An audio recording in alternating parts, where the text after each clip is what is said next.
China लगातार Taiwan के आसपास मिलिट्री ड्रिल्स और मिसाइल फायर करके अपनी पावर शो कर रहा है और ताइवान को ही नहीं बल्कि पूरी दुनिया को भी एक वार्निंग दे रहा है। ताइवान में यूएस की एक स्पीकर आने वाली थी, मिस पेलोसी। उनके अराइवल से नाराज होकर एक प्रोटेस्ट के रूप में चाइना ये मिलिट्री ड्रिल्स कंडक्ट कर रहा है। ताइवान एयर स्पेस में लगातार चाइनीज जेट घूम रहे हैं। चाइना के हाईवेज पर टैंक्स को देखा गया जो ताइवान की तरफ बढ़ रहे हैं। नॉर्थ ईस्टर्न और साउथ वेस्टर्न ताइवान में चाइना लगातार मल्टीपल मिसाइल फायरिंग्स कर रहा है। चाइना की इस मिलिट्री एक्सरसाइज से ताइवान की ढेर सारी फ्लाइट्स और शिप्स को बार बार रीशेड्यूल किया जा रहा है। क्या है ये चाइना और ताइवान का इशू? ये कब शुरू हुआ और कब इनके बीच संधि हुई और क्या ये पूरा मामला है? Let's try to find out in this video. अगर आपने हमें सब्सक्राइब नहीं किया है तो सब्सक्राइब के बटन को प्रेस कर लीजिए। शुरू करता हूं मैं आज की इस वीडियो को। Basically Taiwan is an island जो चाइना के साउथ ईस्ट कोस्ट से लगभग 100 मील दूरी पर है। हम शुरू करते हैं थोड़े से इतिहास से। 17th सेंचुरी में ताइवान चाइना के फुल कंट्रोल में था। उस समय पर चिंग डायनेस्टी पूरे चाइना को और प्लस ताइवान को, जो आज प्रेजेंट ताइवान है, उसको चिंग डायनेस्टी एडमिनिस्ट्रेट करती थी। उसके बाद 1895 में साइनो जैपनीज वार हुआ और उसमें चाइना हार गया और ताइवान का कंट्रोल आ गया जापान की मुट्ठी में। आप देखेंगे ताइवान कल्चर में जापानीज कल्चर का ज्यादा प्रभाव है आज भी। एक लंबे अरसे तक जापान ने ताइवान को कंट्रोल किया। उसके बाद 1945 में जब वर्ल्ड वॉर सेकंड हुआ तो जापान उस वर्ल्ड वॉर में हार गया और फिर से चाइना ने ताइवान को टेक ओवर कर लिया।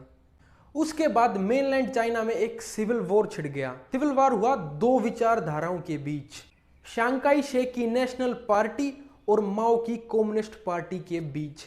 इस सिविल वॉर में कम्युनिस्ट पार्टी की जीत हो जाती है और जो नेशनलिस्ट पार्टी थी वो चाइना छोड़कर ताइवान भाग आते हैं और वहां पर उन्होंने कई डिकेड्स तक राज किया। दोस्तों, सिचुएशन आज भी इन दोनों देशों के बीच कंफ्यूजिंग है। इन दोनों के बीच कभी भी संधि नहीं हुई। अब हालात ये हैं, लगभग 13 छोटे छोटे देश ऐसे हैं जो ताइवान को एक सेपरेट नेशन मानते हैं और वो ज्यादा बड़े देश नहीं है। खुद अमेरिका भी ताइवान को दूसरा नेशन नहीं मानता, वो एक चाइना का ही पार्ट मानता है। और ताइवान खुद ये क्लेम करता है कि असली चाइना ताइवान है। जो मेन चाइना वो चाइना नहीं है, असली चाइना ताइवान है। लेकिन मेनलैंड चाइना, जो मेन चाइना है, वो ये मानता है कि ताइवान चाइना का ही पार्ट है, ताइवान कोई सेपरेट नेशन नहीं है। वो खुद भी ये मानता है और पूरी दुनिया में जो अलग अलग कंट्रीज हैं उन पर डिप्लोमेटिक प्रेशर भी बनाता है और कहता है कि आप भी ताइवान को चाइना से अलग ना समझे या कोई भी ऐसी हरकत ना करे जिससे ये लगे कि ताइवान चाइना का पार्ट नहीं है। अब recently US speaker miss Pelosi Taiwan visit करती हैं और इस बात से नाराज होकर चाइना ताइवान पर लगातार मिलिट्री एक्सरसाइज करता है। मिस पेलोसी की जब विजिट अनाउंस हुई तो चाइना ने 6 डेंजर जोन अनाउंस कर दिए कि हमारी मिलिट्री एक्सरसाइजेज यहां पर फोकस रहेंगी। आप स्क्रीन पर देख सकते हैं।